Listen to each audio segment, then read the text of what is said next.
Oi, oi, oi, oi, bom dia, bom dia, bom dia. Bom, pessoal, então hoje, dando continuidade ao nosso conteúdo da eletrostática, a gente vai falar um pouquinho sobre o trabalho da força elétrica. Antes de ir propriamente para o trabalho da força elétrica, eu vou retomar o conceito de trabalho que a gente viu lá no primeiro ano em relação à mecânica, tá?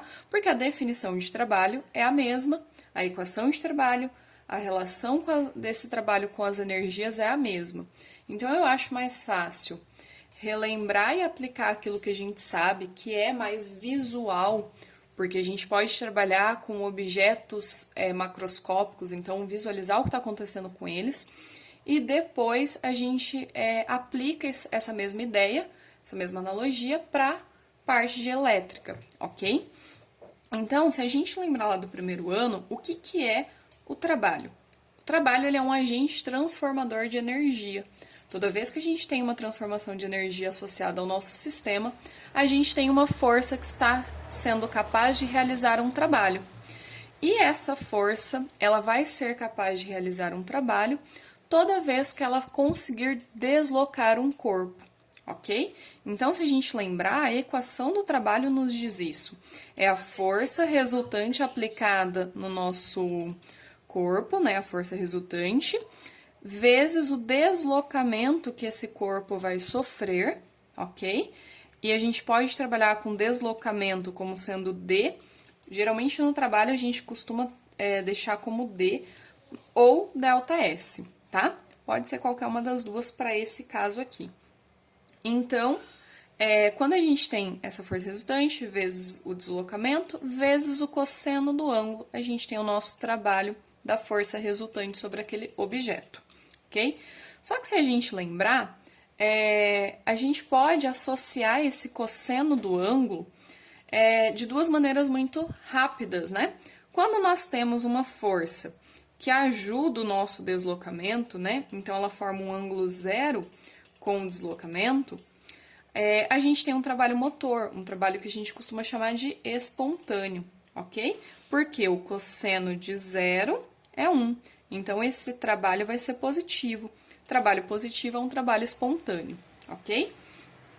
E quando a gente tinha força contrária ao deslocamento do corpo, o ângulo formado então entre a força e o deslocamento era de 180 graus, e a gente teria então um resultado negativo para esse trabalho, porque o cosseno de 180 vale menos 1.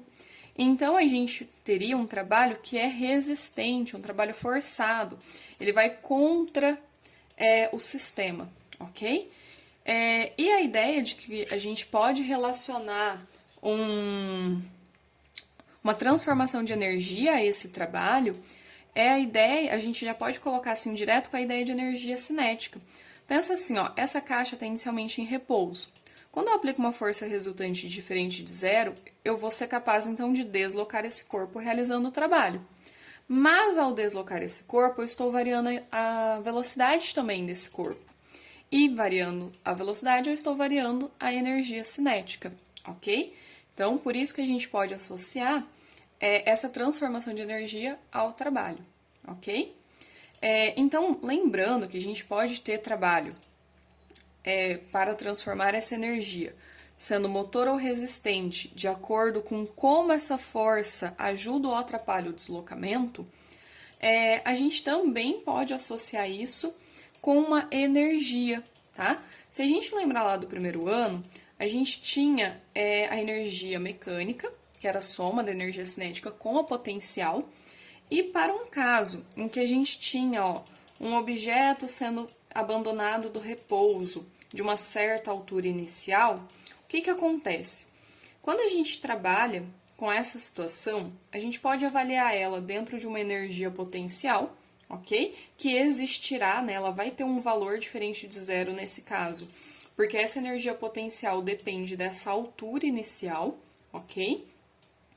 E quando ela chega aqui ao solo, ela teria uma energia potencial final. Mas como a energia depende da altura, e eu cheguei ao solo, a minha altura é zero, a minha energia potencial, nesse caso, no solo, também será zero, ok? Então, quando a gente avalia este fenômeno, né, dessa bolinha sendo abandonada do repouso, através das energias, A gente sabe que existe uma energia potencial inicial devido a essa altura inicial e a energia potencial no solo vai ser zero. A gente também pode analisar a partir da energia cinética, o que está acontecendo com essa energia cinética durante esse movimento. Se a gente pensar, se esse corpo sai do repouso, a energia cinética tem que ser zero. Mas quando ele chega ao solo, ele chega com uma velocidade maior que zero, né? Ele foi sendo acelerado pela gravidade, então ele vai ter uma velocidade aqui maior. Isso significa que a nossa energia cinética no solo, ela tem um valor e é maior que zero, ok? Bom, isso dentro das energias, tá? Agora, se a gente for pensar na ideia do trabalho que está sendo executado pela força-peso nessa queda, nessa transformação de energia de potencial para cinética, ok? Quando a gente pensa isso, eu sei que a força-peso está para baixo e o deslocamento do corpo é para baixo. Então, a gente sabe que o ângulo é zero, a gente está em um caso de trabalho motor, trabalho espontâneo, ok? A gente está fazendo um deslocamento a favor dessa força-peso, ok? Então, a gente vai poder avaliar como que ocorre essa transformação de energia em uma situação de trabalho motor, ok? E o mesmo vai valer para uma situação de trabalho resistente, tá?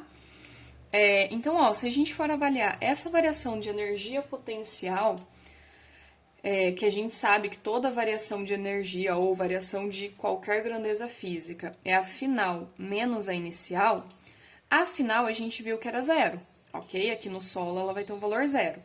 E a inicial tem um valor diferente de zero, que é o mgh inicial, certo? Quando a gente faz essa diferença, a gente vê que a nossa variação de energia potencial, ela assume um valor negativo, beleza?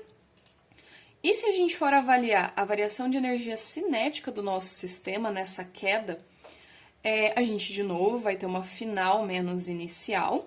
E, como no caso a gente tem uma final diferente de zero e a nossa inicial é zero, a variação da energia cinética vai dar um valor positivo, ok? E como que a gente, então, analisa essas transformações de energia que tiveram associadas a esse trabalho espontâneo, esse trabalho motor que a gente viu que vai ter? Bom, quando a gente compara o trabalho da força-peso que vai ser executado sobre essa partícula, a gente sabe que então vai ser a força-peso vezes o deslocamento vezes o cosseno de um ângulo zero, já que está a favor, ok? E a gente sabe então que peso é massa vezes gravidade. E esse deslocamento, ele vai ser exatamente igual a essa altura inicial que a gente teve, ok?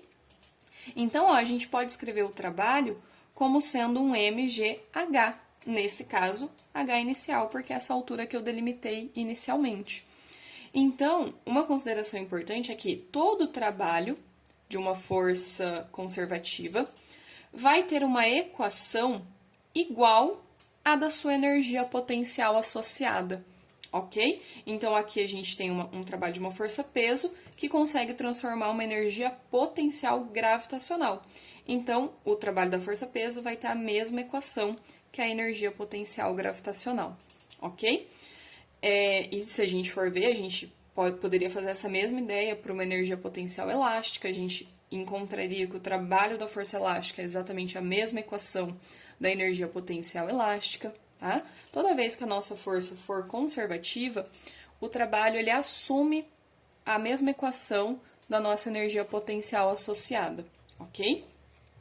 Bom, aí o que acontece? Como eu vi, que o trabalho da força-peso pode ser escrito dessa maneira, só que a gente tinha acabado de encontrar, que o mgh0 era a nossa energia potencial inicial, não é? Então, eu posso chamar tudo isso aqui de energia potencial inicial. Quando eu faço isso, e eu venho aqui, nessa energia potencial, e eu troco ela pelo meu trabalho, tá vendo? A minha variação de energia potencial vai ser menos o próprio trabalho, ok? Então, quando eu faço isso, né, se eu passo o sinal negativo para cá, eu tenho que o meu trabalho da força-peso é menos a variação da energia potencial. O que a gente tem de análise disso aqui, O meu trabalho é positivo, não é? Porque ele é espontâneo. eu estou fazendo um deslocamento a favor da força-peso, toda vez que eu tenho um trabalho positivo, eu tenho uma variação de energia potencial negativa, porque espontaneamente o meu corpo está indo para uma região com uma menor energia potencial associada, ok? E, consequentemente, se a gente fosse pensar no que está acontecendo na nossa energia, a gente sabe que como esse trabalho ele é capaz de diminuir a energia potencial, ele tem que ser capaz de aumentar a nossa cinética, porque ele está fazendo essa transformação, é o trabalho que transforma essa potencial em cinética, ok? Então, enquanto ele diminui a potencial, automaticamente ele tem que estar transformando, aumentando essa cinética, ok? E com isso nós temos os dois teoremas trabalho-energia. O teorema do trabalho-energia potencial garante que o trabalho é igual a menos a variação da energia potencial, que é essa análise que a gente já fez. Trabalho espontâneo, a gente vai ter uma energia potencial variando negativamente. Se a gente colocasse, então, que o trabalho é resistente, né? Se a gente mantivesse o nosso sinal do trabalho como sendo negativo, ok? Se a gente tivesse um trabalho resistente, que seria o quê? Ó? Eu pegar a bolinha do chão e erguer até uma certa altura, eu estaria tendo um deslocamento contrário à minha força-peso, que é para baixo, ok? Nesse caso, meu trabalho seria resistente, forçado.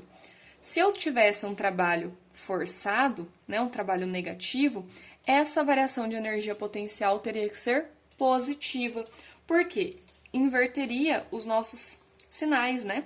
Agora a nossa energia potencial inicial seria zero e a final seria esse valor de altura, ok? Então a gente ficaria com um valor menos a energia inicial, que é zero, tá? Então essa variação se tornaria positiva, ok?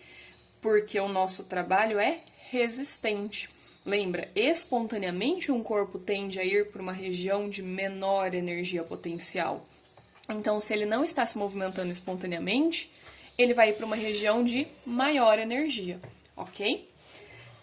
Então, este é o teorema trabalho-energia potencial. E a gente tem associado também um teorema trabalho-energia cinética, que afirma que o trabalho é igual à variação da energia cinética. Se o trabalho é negativo, a variação da energia cinética é negativa. Se o trabalho é positivo, como é esse caso, a nossa variação de energia cinética também é positiva. Beleza? Então, a ideia de trabalho é associada a esses dois teoremas, né? Tanto da energia potencial quanto da energia cinética. E assim como a gente pôde analisar essa relação dentro de um trabalho mecânico realizado por uma força-peso conservativa, que faz então que ao mesmo ponto que a energia potencial diminui, a cinética aumenta, a gente pode fazer uma analogia e ter essas mesmas relações para um trabalho da força elétrica, beleza? Então agora a gente vai fazer essa analogia.